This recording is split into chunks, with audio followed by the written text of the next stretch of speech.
Emmanuel Macron, sans hésitation. Gauche, je pense qu'on vient à la gauche comme on vient à la droite pour plusieurs raisons. En ce qui me concerne, c'est pas parce que je suis un fervent anticapitaliste, c'est plutôt parce que j'avais à cœur de défendre les libertés individuelles, de refuser l'assignation à résidence, de défendre la laïcité, cette laïcité qui émancipe. Pour moi, la gauche, c'est le progrès, et donc je me sens de gauche. C'est moins un déclic qu'un cheminement personnel. Pour le coup, il n'y a pas eu un moment T où je me suis dit il faut que je m'engage en politique. C'est plutôt une envie d'utilité, une envie d'engagement et de se dire que quand on fait de la politique, c'est parce qu'on aime les gens et qu'on a envie de les aider, qu'on a envie de les accompagner. Plutôt pour la comptabilisation du vote blanc, au moins pour deux raisons, parce que je pense que quand des gens vont voter, il faut que leur choix soit pris en compte et parce qu'en même temps, on a un taux d'abstention qui est dingue, je pense qu'on l'a encore vu aux dernières élections régionales, 84% des 18-25 ans ne sont pas allés voter et donc pour lutter contre l'abstention, je pense qu'il faut comptabiliser et reconnaître le vote blanc.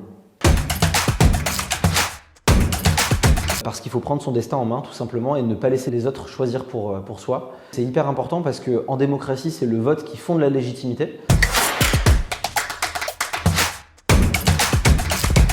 Alors je ne sais pas si c'est le meilleur candidat, en tout cas c'est mon candidat. D'abord parce qu'il a un bilan extrêmement solide, enfin que je juge extrêmement solide, et en même temps c'est quelqu'un qui donne un cap, c'est quelqu'un qui donne un espoir, et au fond il dit quelque chose d'extrêmement simple, ça ira mieux demain. C'est une phrase que la gauche a oubliée, et c'est aussi à mon avis pour ça qu'elle est en berne, qu'Emmanuel Macron redonne une espérance, redonne un cap.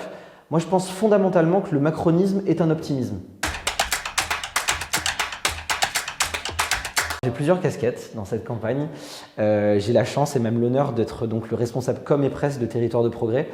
Territoire de Progrès, c'est un parti de gauche qui entend faire vivre cette social-démocratie au sein de la majorité présidentielle.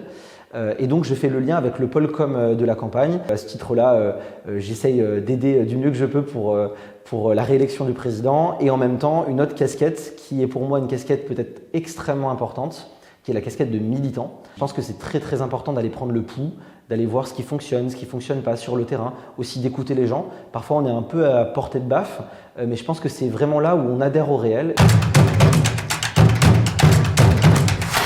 Je dirais le goût du travail et le goût du risque. C'est quelque chose qui nous a porté en 2017 et qui continuera à nous porter en 2022. En tout cas, j'imagine pas Emmanuel Macron face aux extrêmes au second tour. Sur le terrain pour faire vivre mes idées, les idées progressistes, celles qui nous auront, je l'espère, porté au pouvoir en avril.